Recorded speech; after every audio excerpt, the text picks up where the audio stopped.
Welcome to the Bath Royal Literary and Scientific Institution virtual walk in Thomas Hardy country. I'm Dick Bateman, Geography and Adventure Convener at BRLSI, and this walk is based on one I created for the Royal Geographical Society, and it's found on their Discovering Britain website. The novelist and poet lived from the 2nd of June 1840 to the 11th of January 1928, and his first 18 years was spent in the area shown on this walk. He is famous worldwide for setting much of his writing in the delightful county of Dorset, which was the heart of the region of England which he called Wessex, drawing on the name of a Saxon kingdom which existed from the 6th to the 10th centuries AD. This walk takes us through a key part of Thomas Hardy's Wessex, from the public car park in Thorncombe Woods near his home in Lower Bockhampton, to where his heart is buried in the village of Stinsford, just outside Dorchester. The walk takes us through woodland, parkland, farmland, heath, plantations and water meadows. Hardy used his native knowledge of these landscapes into context for the interplay of his characters with their joys and despair. You will find out how he described them and if they seem to be the same, or how they've changed since Hardy's time. And you will also find out how the landscapes are being managed to make most of their potential in our times. For those in cars, this is the entrance to the Thorncombe Wood car park.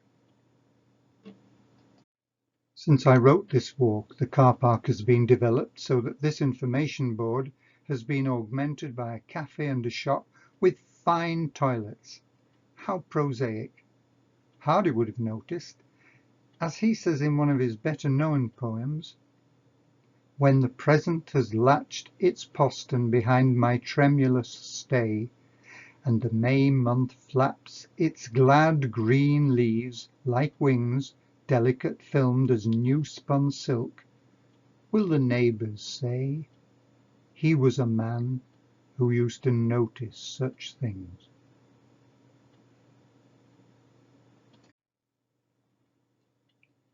And this useful map shows all the footpaths through the woods where the unwary tourist and geographer might just get lost.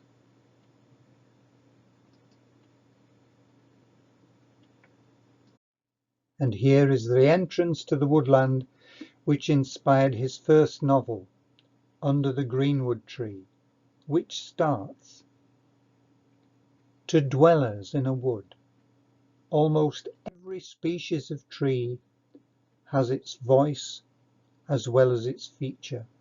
At the passing of the breeze, the fir trees sob and moan no less distinctly than they rock. The holly whistles as it battles with itself. The ash hisses amid its quiverings.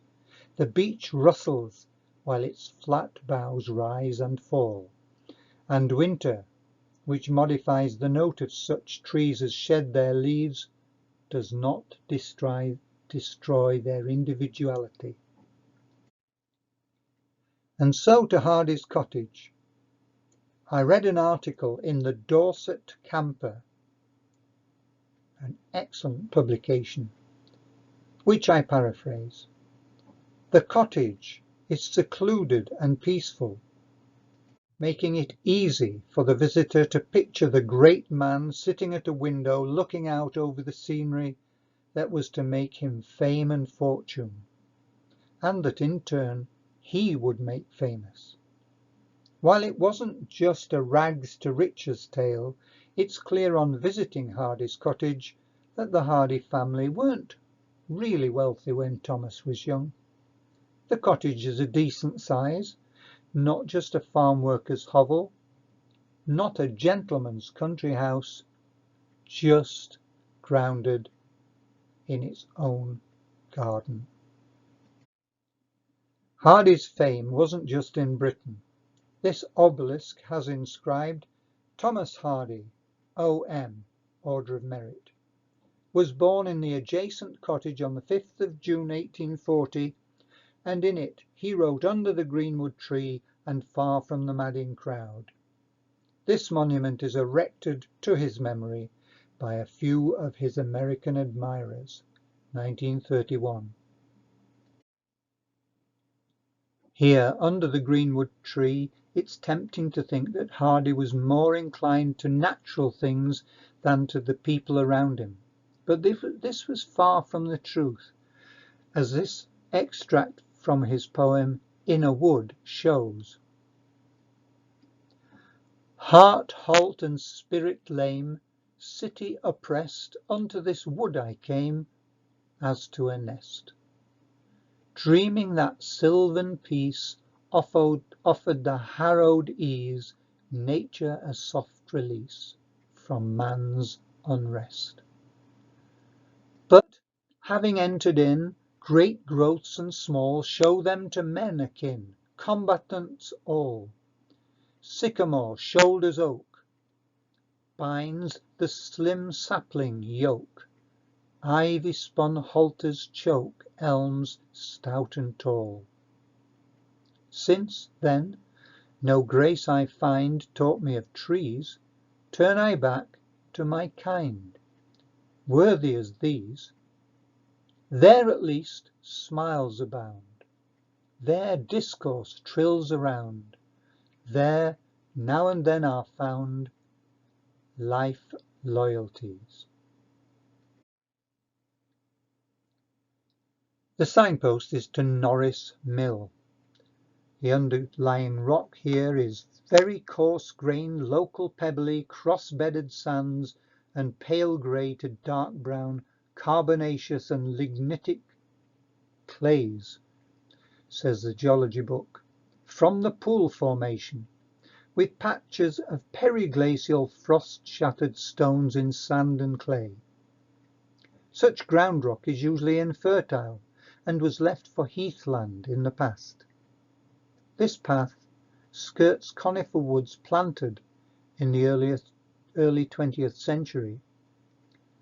A Dorset County Council landscape project is now clearing the conifers to restore the original heathland. And here is the chap who was in charge when I did the reconnaissance for the walk. Lawrence Weston, project coordinator for Dorset CC. The pond is Rushy Pond. You might think that sands would let the water through, but underneath the pond is a layer of impervious clay, which here holds water at the surface. The glade is called the Roman Glade because a Roman road used to run southwest to northeast past here. Hardy called Dorset South Wessex, and this part of South Wessex forms part of the River Frome valley, and the walk from Thornbury Wood descends through Duddle Heath, Egdon Heath of the novel The Return of the Native, to the water meadows of the valley, with Dorchester's roofs just peering through on the horizon. In Tess of the D'Urbervilles, Tess found herself on a summit commanding the long sought for vale, the valley of the great dairies, the valley in which milk and butter grew and were produced so much more profusely, if less delicately, than at her home in Blackmore Vale. The world was drawn to a larger pattern here, the myriads of cows stretching under her eyes from the far east to the far west outnumbered any she'd ever seen at one glance before. The green lea was speckled thickly with them. The ripe colour of the red and dun kine absorbed the evening sunlight, which the white-coated animals returned to the eye in rays almost dazzling, even at the distant elevation on which she stood. Hardy sees the heathland with his poet's eye, in the opening of Chapter 1 of The Return of the Native. A Saturday afternoon in November was approaching the time of twilight, and the vast tract of unenclosed wild known as Egdon Heath embrowned itself moment by moment. Overhead the hollow stretch of whitish cloud shut out the sky. It was as a tent which had the whole heath for its floor. It was at present a place perfectly accordant with man's nature, neither ghastly, hateful, nor ugly, neither commonplace, unmeaning, nor tame, but, like man, slighted and enduring, and withal singularly colossal and mysterious in its swarthy monotony. As with some persons who've lived long apart, solitude seems to look out of its countenance. It had a lonely face, suggesting tragical possibilities. The pattern is broken locally by steep-sided sandstone hills, and where the vegetation has eroded on the steepest slopes, there are patches of exposed chalk with flints. It's not hard to see how our Stone Age ancestors might have used them. We're approaching Norris Mill Farm, which some sources say was Talbothays, the dairy farm where Tess of the d'Urbervilles found employment and happiness. This is how Hardy described the scene. The red and white herd nearest at hand, which had been phlegmatically waiting for the call, now trooped towards the steading in the background, their great bags of milk swinging under them as they walked. The milkers formed quite a little battalion of men and maids, the men operating on the hard-teethed animals, the maids on the kindliest nature. It was a large dairy. There were nearly 100 milchers all told. Well, that would have been a large herd for Hardy's time, and for now. The latest data available shows that the average British herd size is 121 cows. In 1995 it was just 77, but many of the smaller dairy herds have now gone, bought up by big farms. A Farmers Weekly interactive article dated 2010 said that Norris Mill Farm was up for sale as a 302-acre ring-fenced dairy, including a farmhouse, 3 cottages and farm buildings, and is available for 1.5 million. Now, 9 out of 10 dairy cows in Britain have the black and white markings of the Holstein Friesian breeds, although you might see other breeds such as brown Guernsey or Jersey cows. The milking methods too have changed greatly. All of the milking by hand is now gone.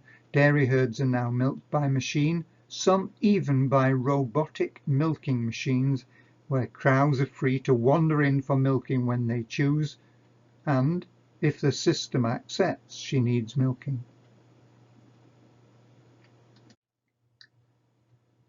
From Norris Mill, the walk to Stinsford is through pasture land on the lower slopes of the Frome Valley. Here the landscape has changed a lot since Tess's time. Hardy wrote about open fields stretching from east to west as far as the eye could reach. Now they've become enclosed into smaller, hedged fields, so that now when you walk into the valley meadows, you can only see as far as the next hedge. Bomston Farm is what Hardy called Bloom's End Farm in The Return of the Native. Like so many of the farms we are passing through, however, it's been bought by a family from London who use it as their summer home, have been accepted by the community, and the sons sing in Stinsford Church. Here is Kingston Dairy House Farm, but the local estate magazine says, "City boys, people who've always wanted to buy their own land, anyone wanting to buy a nice house with 10 to 200 acres will be wanting to buy farms like this one. It's sad because the dairy farms that make up the very fabric of the countryside are going rapidly. Those with money turn to them because there are not enough set-piece country houses to buy. Each village round here has one big house and one vicarage, but no other big homes. So the next step is the farmhouses. They're often rambling, thatched, and make wonderful family homes.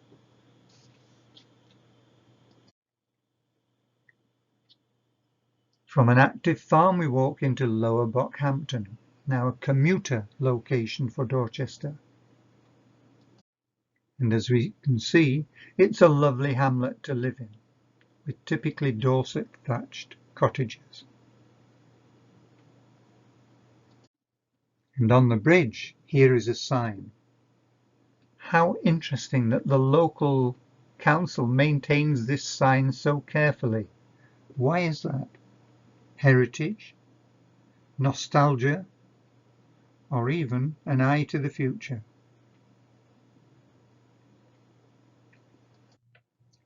The walk from Lower Bockhampton to Stinsford is along a footpath in a tunnel of trees on the River Frome floodplain. Hardy's knowledge of geomorphology was well developed.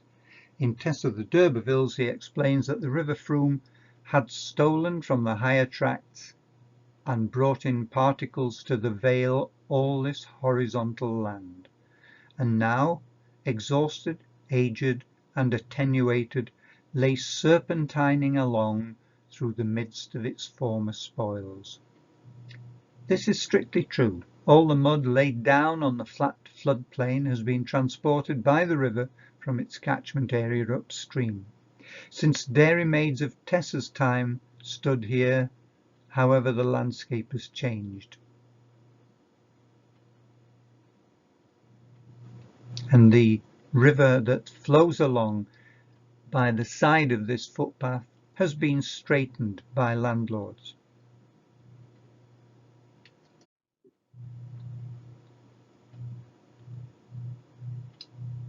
Here's the footpath into Stinsford Church. Hardy writes, 7 agile figures in a clump were observable, and they proved to be choristers waiting, sitting on the altar tomb and gravestones to pass the time, letting their heels dangle against it. The musicians now being in sight, the youthful party scampered off and rattled up the wooden stairs of the gallery like a regiment of cavalry. Stinsford Church was Thomas Hardy's parish church. His father and grandfather came here every Sunday to worship and play their violin and cello in the church choir.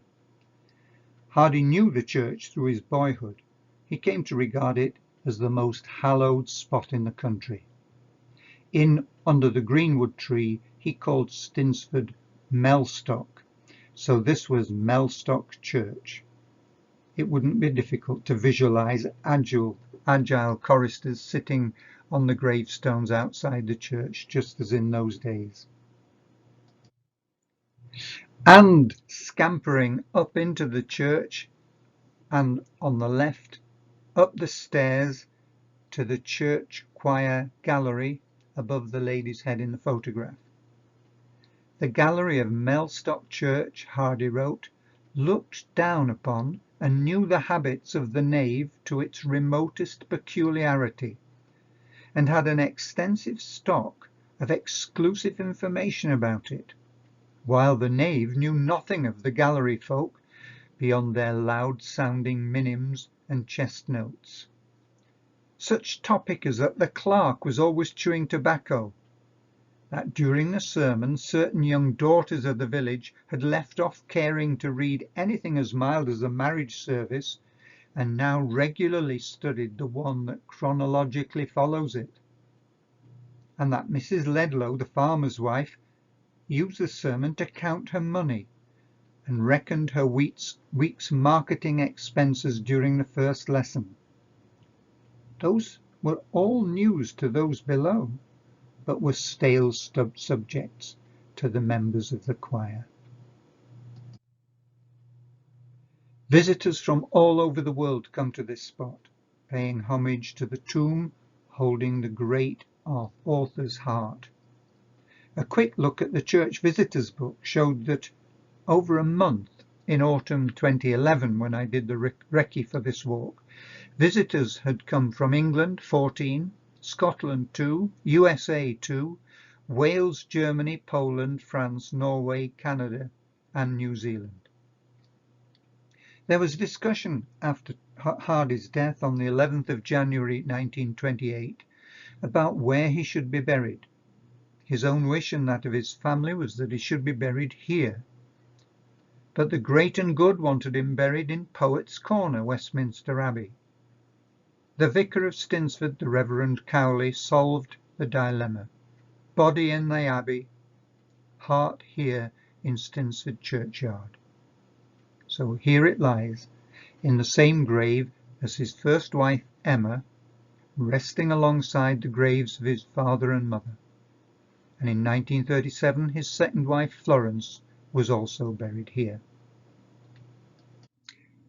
The walk leads on up the road from the north gate of Stinsford Church past Kingston Moorwood College Farm. I think the caption says it all, doesn't it? What fine beasts. Kingston Moorwood was Knapwater House in Hardy's novel Desperate Remedies. Today it's an agricultural college training the future Giles Winterbournes, Tess Derbyfields and Gabriel Oakes in how to make a living from the Wessex countryside and from the rest of the world. They export skilled agriculturalists all over the world from this college. Tim Stevens is the section lead for agriculture, countryside and tourism. He gave me an interesting anecdote about Hardy's time. The landowner farmers were so skillful, they knew how to flood their pastures in winter to just the right depth on the floodplains, about 4 inches, to protect grass from freezing. And as winter turned into spring, they let the water flow off the fields through a series of sluices, and then, when it was dry enough, let the sheep graze on the lush grass, so they were better ready for market than any other sheep in the southwest. The old manor house is now a family home. It used to be an upmarket B&B, which said that it lies in the heart of Thomas Hardy's Wessex. Hardy was an advertising copywriter's dream, well, at least his idea of Wessex is, and it's just as strong with locals as with tourists. Dorset people listen to their local radio station, Wessex FM, get their water from Wessex Water, purchase their car from Wessex Motors, get their television in gear with Wessex aerials, and become a customer of Wessex Electricals, or simply relax at the Wessex Leisure Club. From the old manor house, the footpath takes us back to Hardy's cottage. Across this road and into lovely parkland. So with a final look back at the college and its grounds, and it's on to Higher Bockhampton. In Far From the Madding Crowd, Hardy could have described the wood on our right. The hill was covered on its northern side by an ancient plantation whose upper verge formed a line over the crest, fringing its arched curve against the sky, like a mane. Hardy's novels often celebrate a lost way of life. The times he lived in were turbulent ones in which the England he knew and loved was rapidly changing. The Wessex he created represents a simple pastoral past, completely at odds with the rapidly industrialisation and urbanisation of late Victorian England. In the current era, the farm at the end of this stretch, Hampton Farm, just over the hedge to the left, is now set out into industrial units, a sign of the times in our current farming landscape. As farmers find that making a living from a relatively small farm is too difficult, many have offered their spaces to tenants for small businesses. As we near the end of our walk, stop and admire Flint House, where Bockhampton Lane becomes Cuckoo Lane. As you see, the house is made from layers of flint, popular building material here. That's because flint is found in chalk, and here under your feet is about 100 meters of chalk rock. And so back down the lane to Thorncombe Wood car park for a well-earned cuppa. Thomas Hardy's descriptions of rural landscapes still enchant us, but he also introduced his readers to the realities of life in the country. And I hope this short walk has allowed you to enjoy the local woodland, parkland, heath and water meadow, and has given you some insight into changes in these landscapes over the last 200 years. We've seen how one person's genius can make a lasting impression on people like me and so many more round the world. That's the end of the walk. The end of the walk.